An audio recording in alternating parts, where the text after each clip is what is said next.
The Mercedes-AMG C63s are the pinnacle of German engineering. With hand-built motors, these cars come in a variety of formats, namely the one we've built previously on this channel, the W204 or C204 C63, which has a meaty 6.2 litre naturally aspirated V8. However, in this series we will be focusing on the successor to that car, the Mercedes-AMG C63s W205. Powered by a 4-litre twin-turbo V8, pumping out over 500 horsepower, it's known for its aggressive styling, raw power, and the ability to dominate both the track and the streets, while being in complete luxury the whole time. And while all of that is great and all, there's just one problem with ours. It's crashed. Now, if you haven't watched us before and this is your first time tuning in, I want to take a quick second to thank you for clicking on this video and give you a warm welcome to our channel. Essentially, we are two guys who like to buy crashed cars with tons of issues and try to fix them on a budget. So in that case, by the end of the video, if you like what you see, please consider subscribing, as somehow we are not far off 1,000 subscribers, which is our first goal of many this year, as we hope to bring much more cool content to you guys in the future. Anyway, I won't waste any more of your time, and let's get back to the video as we have some exciting news to share with you all. Not? Wow. I think that has to do with a minor mechanical, I have no idea. It's running very weirdly. What is going on with this car? Running like 4 cylinders.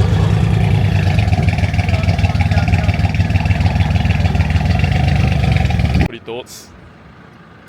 Very Overall nice. thoughts? The Edition 1 has a fair bit of changes that I was not aware about. Nice steering wheel, that is like... Every single bit of stitching is red. This is obviously aftermarket, but the seats are nice. It has red carbon fiber. It is very nice car. Very nice. Alright, time to drive this thing inside. Give it a start. That can't be right. We're going to get the Autel tool because we're going to do some code reading on this thing. Taking Christian's current car, soon to be upgraded, maybe. Okay. So firstly, a leak in the air intake system. You can actually hear that. So that's It's running at the front, which will definitely cause a misfire. Yep. Yeah, something doesn't sound right. Yeah.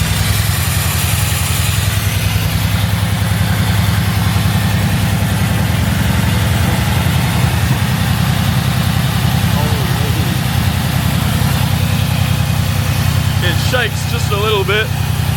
That is a 10 RPM difference, so that's good. It's okay, it says, which is pretty good. Means the engine is usable and it's actually a good engine in general. That's what we want to see, guys. That's what we want to see. Which means it's sellable and we can actually get the money out of this car, which is the main reason that we bought it. Isn't that right, Christian? It is right. So yeah, the compression's good, mate. Happy to hear that? I'm happy to hear that. Good. Alright guys, so now we got both cars in here. We got the original one that we're trying to fix and the donor now. So we just got this in very recently. If I'm honest, it's not the perfect best donor we could get, but we've been waiting ages and we saw this one and thought, you know what, we can make it work. So hopefully this will still be a cheap car overall, but it's got a lot of usable parts, some parts that might be usable, like the hood, it's a little bit bent there. Might be able to bend it back, get a panel beater to have a look at it and see what we can do. We got the crash bar, which is a slight bit bent there. That bit is destroyed, but that's a separate piece, so that's all fine. Got the intercooler housing, the surrounds, which will help fix the damaged bit on that, if you guys remember. And then we also have one good headlight, which is good, because we'll definitely need that one.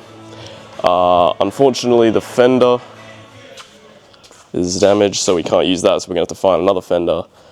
The bumper, obviously, not too good at all. And then, yeah, so now the process is basically just taking stuff off here that is usable, putting it on there, and getting this thing built back up slowly. So we're gonna do that and bring you guys along for the ride. Hope you guys enjoy. Alright, so now that you are aware of the donor's presence and what it looks like, it's time to get to work. So the first thing that we're going to do has to do with this crash bar here.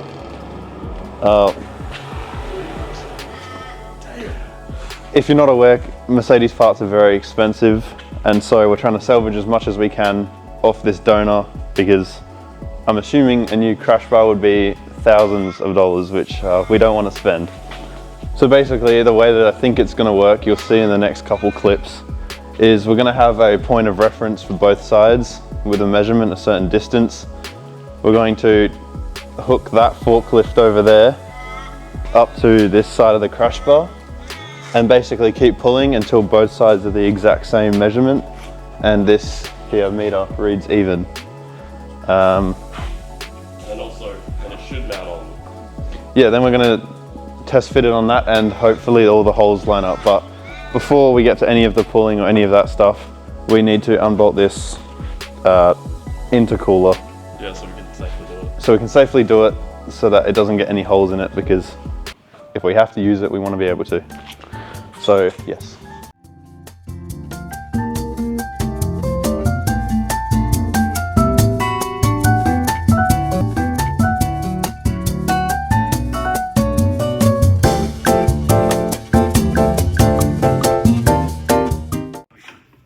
Okay. There goes the strap. Wow. Unbelievable. Even Christian's braking could not save that. Double foot the brake. I mean, 2 tons. What was that? I don't know. Alright, so we took everything apart. The crash bar's now off. The top bash bar's now off. The left headlight is now off. And our hope was that we had bent this enough to where it would fit properly, but the problem is whatever the person in that car smacked, it's tweaked it downwards that way in that kind of angle and in a little too much. And so it might not be worth the effort that it would take to bend this back, and rather just spend the money on a new crash bar, because if this stuff does not align, then the body panels won't align and it can be a big mess up. Therefore, because we don't have one of these just in stock and we have to get this and go get it at some point from a wrecker's, our next plan of action is to sort these out. The actual structural rails, the top one here and the bottom, you can very see that's damaged. This one here, there's a ding in there, so we're just going to replace these ones with the ones on the donor, because the ones on the donor are actually straight. So yes, we're going to do that now.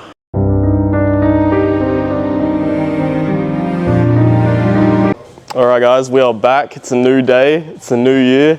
Christian's still hungover from New Year's. He's at the workshop though, and he's going to tell you what we're doing. New year, new me. New Year. Alright, so yeah, last video, I can't remember This is the same video, isn't it? Oh Jesus, yeah. Just a second ago, I can't remember if we filmed it or not, but I'm pretty sure we thought that this crash bar was unusable. However, because it's a new year, I'm sure you can put it together that it's been a couple of days since then, and we now realise that it actually is salvageable. Maybe. So what we're doing, or going to do, is you can see one side is a lot more straight than the other. That's the good side. Yeah, that's the good side. That's the bad side. So we're doing a bit of a ghetto fix to see if it works. And essentially, we're going to put this level here. See where the bubble is? That's the good side. Anyway, you put the level there, and you can see the bubble is in a different spot. So first things first, we're going to untwist it because it was already twisted, and then pull this out so that hopefully the bolt holes there line up. Nothing hits each other. And you can cool too, you know, you couldn't get that in. Yes, we're going to do the housing of that as well. No, but yeah, that's the, yeah. But yes, so watch us as we fail. But before that, we also managed to diagnose and fix the issue with the donor car's engine, which was making it run horribly. and it turned out to be a pretty simple fix in the end. Look at that. Completely split. Right there. That's the problem. We found the air intake problem, Christian. What do you have to say? Whoop-de-doo. Come on, explain what's going on, boys. No, we did it. You're the experts. There we go. So that is where it's getting too much air, it's running lean, and it's making it run how it is, which is very badly. Very bad. So basically, it's a crash car. Oh my god, yo. So as you can see, that throttle body silicone bit came off, and what it does is it makes the car lumpy like it has a cam. And what we think may have happened is the guy was doing some not so legal things. That thing popped off, the car went cammed. He thought his engine was cooked, and so he's gone and run it into a wall. So That's that's how we've ended up with it. Maybe that's pretty a theory. sick. That'd be pretty cool. It's a cool story. It's fortunate for us, but unfortunate for him because he's lost a great car. Yeah, that's a real L for him. Got the throttle body, it's fully on it now. Christian's gonna give it a start. Let's hope we've fixed it. We're ready, we're ready.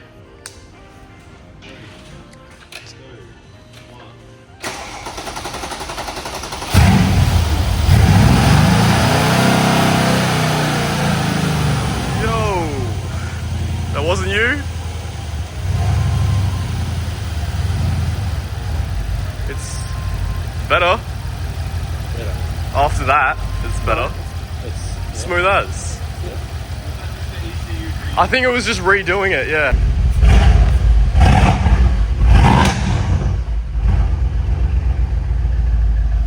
Now that we were more confident with the engine, it was time to get back to the crash bar.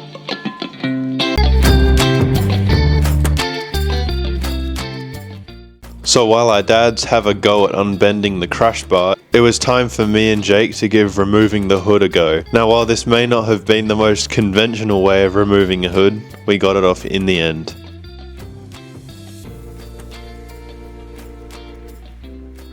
So right now we're going to take this fender off right here, because we're going to see if we can get it repaired, because that'll save a hell of a lot of money. So we got a little bit of a ding here and there. Hopefully they can repair that as well as the hood that we took off before. We'll struggle to take off, as you guys saw. And we're gonna take off that. We're gonna take off the intercooler stuff, put it back on, and start rebuilding up this thing eventually. And then, yeah, guys, it's going pretty good though.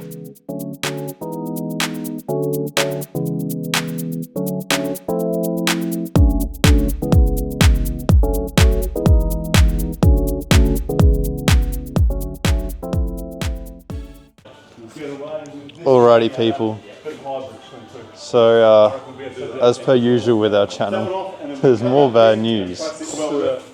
I was not paying attention, I was standing just over there trying to make edits for our upcoming Instagram and TikTok, which you can go follow by the time this video is live. But we have found another issue. So as it turns out, even the littlest of smacks can break things. So part of the main rad has snapped, which might not be repairable. But we're going to look into it. Yeah. And see if it is. It's not the best, but it may end up not being the worst. We are going to look into it and see if we can repair it, because the same thing happened with that crash bar over there, and look at it. It's never looked better. Awesome. Alright guys, another day of hard work. What do you have to say, Christian? I don't know. What should the viewers do? What should they do? What should they all do? Please subscribe. Yep. What else should they do? What should they follow? The new things that they should follow. Follow us. On what? What should they follow us on? Okay, what I want you to do is tag 3 big... Where should they follow us on? What 2 things? Only... no. It's Instagram and... TikTok. Instagram and TikTok. That's all me. Follow us on Tag 3. Instagram and TikTok. Yeah. That was the worst outro. This ain't the outro. No. Well, we're back tomorrow. It's getting late now. It's time to sack it. We're going home. But we've made some progress today. We're doing good. Just got to get this thing built up, and this could be another build in the channel. Something for Christian to hoon around in and do burnouts and donuts. Alright, we'll be back. The next day, it was time to keep stripping the donor so that we can start rebuilding our car. First things first, we need all the radiators. Alright, so we're gonna drain the rads first because we're taking all this off and then putting it on the other car because those ones are smashed. So let's get to work.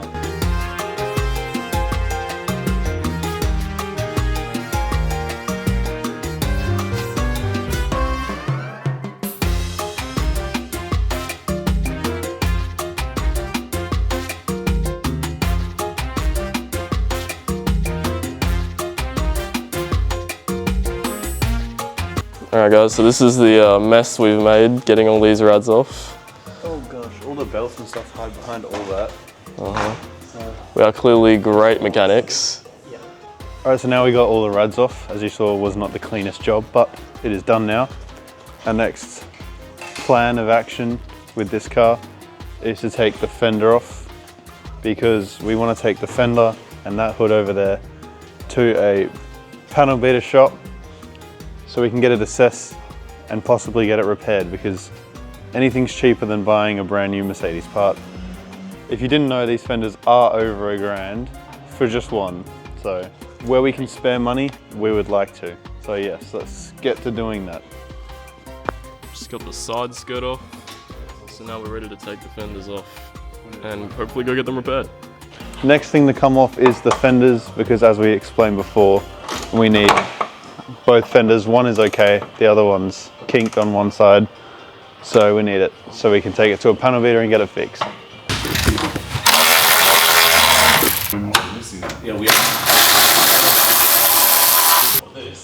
Alright, so now she's just holding on by the inside of the door and then they'll be both off. Yeah, if you are not aware, these fenders are fairly easy to take off, except for the fact that, thank you Jake, except for the fact that you have to open the door and get into the trim that sits in this crevice here, where the fender meets the door. And as me and my dad found out, it's not the most fun to do. And then both fenders were off. Okay, so we have come across a discovery that we had a theory might have happened before, but we now actually have proof that it's happened before. Our first hint that this car had been crushed before it was crushed when we bought it was the headlight, which I'll put up a clip now. The headlight actually has previous repair along the bottom. We thought that might have just been previous repair from it being damaged before, but now we know that this car has actually been in a crash prior to this one, where it was not written off because the PPSR doesn't say so. And another bit of evidence that we found that proved this. Firstly, the biggest piece, every part on a car has a part number so that people can get parts easily and get the right parts for their car. And fortunately for us, these part numbers give away the dates on which the parts were made. And so if you look in the middle here, so if you can see there, it says it's from 2020. And this car is a 2016 model of the car because, as you saw when we received the car, it's got the pre-facelift headlights, so there's no way it can be a facelift. Which means this car was in a more than a fender bender before, and both fenders have actually been replaced with 2020 fenders, meaning this car was possibly crashed in 2020. I'm kind of yapping now. If you didn't know, insurance companies, if they choose to repair the car, they have to replace it with OEM parts. So, and then obviously the second part is in here. The panel shop did not do a very good job, did they? So yeah, cool little discovery, but thankfully this fender is still usable. So what are we gonna do next, Jake? Now, after this yap session. So after that yap session, we are gonna call it a day. What are we doing? Yeah, we've got everything over here that we need. We're taking that fender, or no, this fender, This fender's the good fender. That's the fender we're going to try and get repaired. Got the bonnet to try and get it repaired. This is some stuff that we're going to sell. So we're going to take all this to the panel shop, get it all repaired, and get it ready. But Get it looked at. get it looked at and hopefully repaired, because I make everything cheaper. And then we can finally start piecing together this car in the next video. Next video will be not completely, but rebuilding the car finally. This video has just been stripping the parts, finding out if they're usable or not, and yeah, we'll let you know in the next one. We will let you know in the next one. Goodbye for now.